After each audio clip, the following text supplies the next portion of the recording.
everyone, welcome to Exploring Healthy Mind with me, Omowale Adebowale.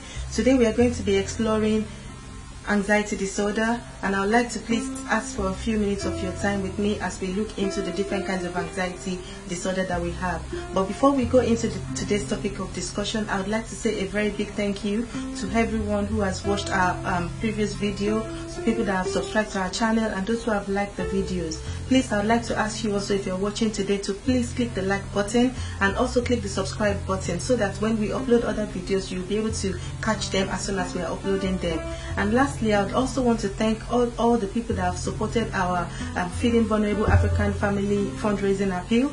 I thank you all for all your donation. We are still getting requests for support, so if you are out there and you are yet to support this project, you can find our donation page on GoFundMe, and you can also donate via our Facebook page. All the links that you need to be clicking on will be displayed on this video. We are counting on your support. Thank you very much.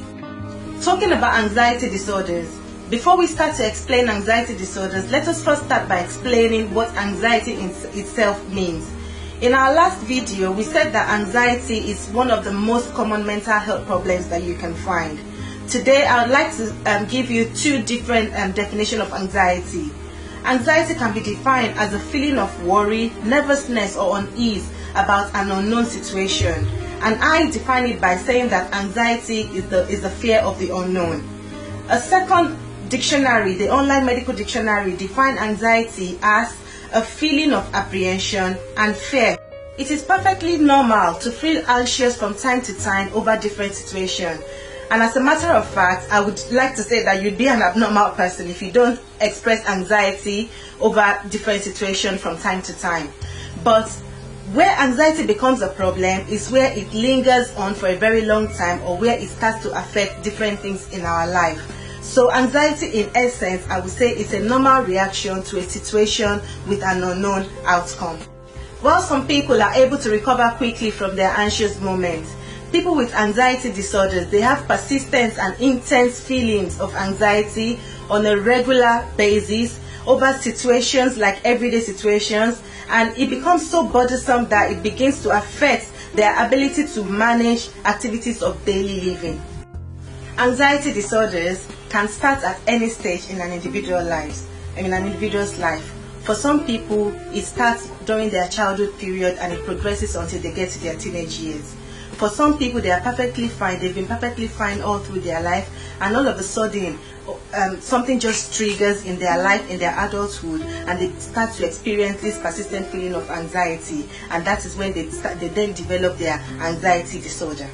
What are the symptoms that we need to look out for in someone before we can say that this person has got anxiety disorders? The most common symptoms of anxiety include feelings of panic that peaks within minutes of its start time. And for some people, it could be persistent feelings of nervousness and restlessness. For some people, they feel tense. In some people, it is palpitations, while other people, it is sweating, especially in the palm. Some people would describe their anxiety as a feeling of stress. For some people, it is hyperventilation, that is rapid breathing. Whereas some people, they feel weak and tired. And for some people, they lose their ability to concentrate. They just can't concentrate on anything. Other people have problems with sleeping. And for some people, it is an uncontrollable worry.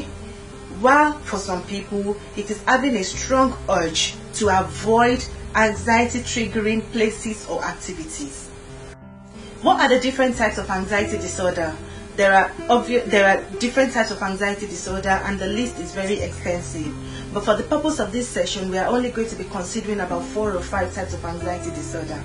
The first type of anxiety disorder that we're going to be talking about today is called generalized anxiety disorder, or GAD.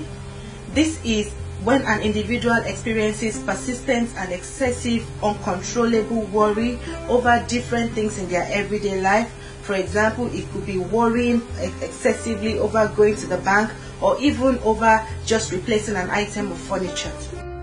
For people with generalized anxiety disorder, their feelings of worry or anxiety is taken to a different level entirely. It is taken out of proportion to the actual context or issue, and the individual becomes unable to manage or control their feelings over that situation.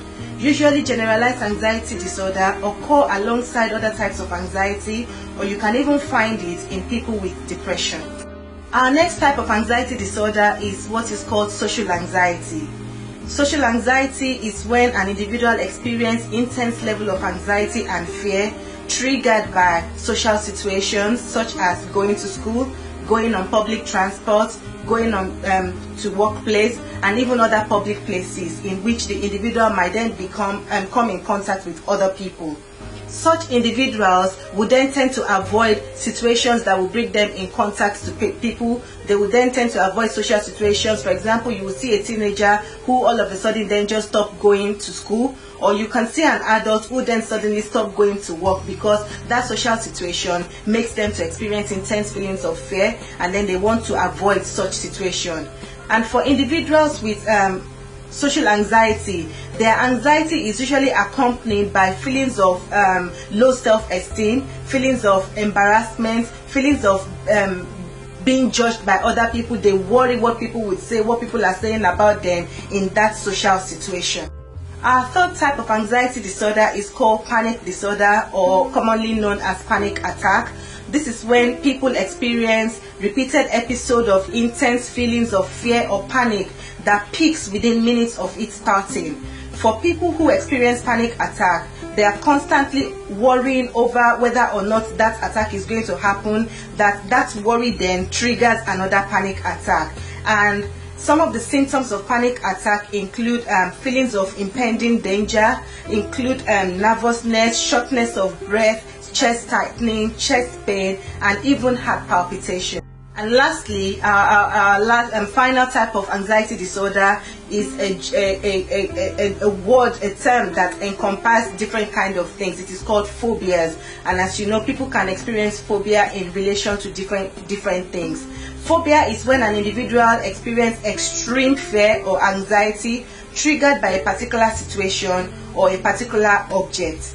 And for example, somebody can have phobia a phobia for spider. They know that that spider cannot do them any harm. They know that the spider cannot bite them, but then they just find that as soon as they come in contact with spider or they see a spider, it triggers, they become so terrified that it triggers anxiety in them. It makes them to feel as though they are in danger, and they start to panic at the sight of that of the spider. For some people, their phobia is in relation to height, where they know that where they are safe, they cannot fall, but because they can feel themselves, they can see themselves in that situation, it triggers their anxiety, and it makes them start to panic.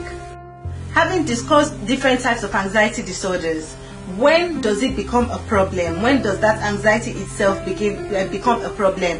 When should you be asking for help? You need to be asking for help if you are having strong feelings of anxiety that is affecting your relationship, that is affecting your work, and is affecting your everyday life and stopping you from doing the things that you love to do. You need to be asking for help if your anxiety feelings of anxiety is becoming so strong and that they are lasting for a very long time.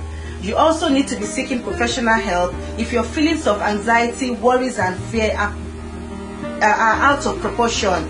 They are out of proportion to the context, to the situation that you're dealing with. You need to be seeking for help if your feelings of worries, fear, and anxiety, if they make you to avoid anxiety-provoking situations. And finally, when do you then need to be seeking emergency help? When does it become an emergency? You need to seek emergency help if, as a result of your feeling of anxiety, worries, and fear, you are beginning to develop suicidal thoughts. You are thinking, maybe I'm going to be better off if I end my life. You are beginning to develop thoughts of self-harm to yourself. Then you need to be picking up your phone, dialing 999 or whatever emergency number is available within your locality, or picking up your phone and calling crisis number. At the end of this video, we are going to be putting links to different crisis numbers that are available in different areas. And if you cannot find yours, just make sure that you look for one and pick up your phone, or you can just walk into the nearest accident and emergency and make sure that you are finding somebody to help you to be able to get over this situation that is causing you significant distress. if you've made it till now, thank you very much for staying in tune. I hope you've been able to learn one or two things from today's session.